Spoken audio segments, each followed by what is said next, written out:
તમારે મારે એક વાત તો સ્વીકારવી પડે કે જ્યાં સુધી દુનિયામાં કોઈ પણ વ્યક્તિ તમને મને ચેલેન્જ ના આપે ને ત્યાં સુધી આપણે બદલી ન શકીએ.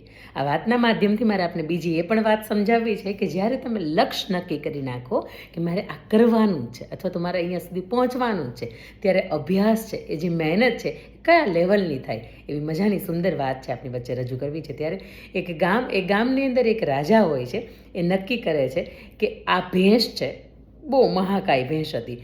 આટલી વજનની ભેંસને કોઈ ઉઠાવીને પોતાની પીઠ ઉપર બેસાડીને કોઈ અહીંયા મારા રાજ્ય દરબારની અંદર કોઈ ચક્કર લગાવે છે તો હું એમને 2 લાખ જેટલી સોના મહોર છે એ હું આપીશ. અને ત્યારે બરાબર કેટલાય વ્યક્તિઓ હતા કે જે હસવા લાગે છે કે આ તો કંઈ શક્ય નથી, આ રાજા છે એ તો મજાક ઉડાવે છે. ઘણા બધા વ્યક્તિઓની મજાકની વચ્ચે એક વ્યક્તિ આ ચેલેન્જ છે એ સ્વીકારે છે.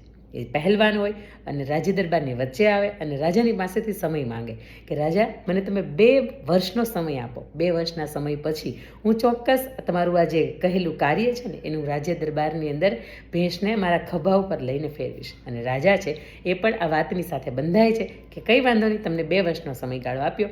આખરે એ 2 વર્ષ પછી એ પહેલવાન છે એ તગડી મોટી ભેંસ લઈને આવે છે, પોતાના ખભા ઉપર બેસાડે છે અને આખા રાજ્ય દરબારની વચ્ચે એ આંટો મારે છે. અને રાજા એ જ સ્થળે પોતાના જગ્યાએથી ઊભા થઈ જાય છે એ સમયે અને ચોંકી જાય છે કે આ અશક્ય છે, આ અસંભવ છે. આટલી મોટી ભેંસ તમે ખભા ઉપર મૂકીને આટલો મોટો રાઉન્ડ તમે ન મારી શકો. How is it possible? આ કેવી રીતે થયું? અને ત્યારે જ પહેલવાન માણસ છે એવું કહે છે કે આજ સુધીમાં મારી પાસે ખૂબ શક્તિઓ હતી, પરંતુ એ કોઈકની સાથે લડવામાં જ મેં આજ સુધી પ્રદર્શિત કરી હતી.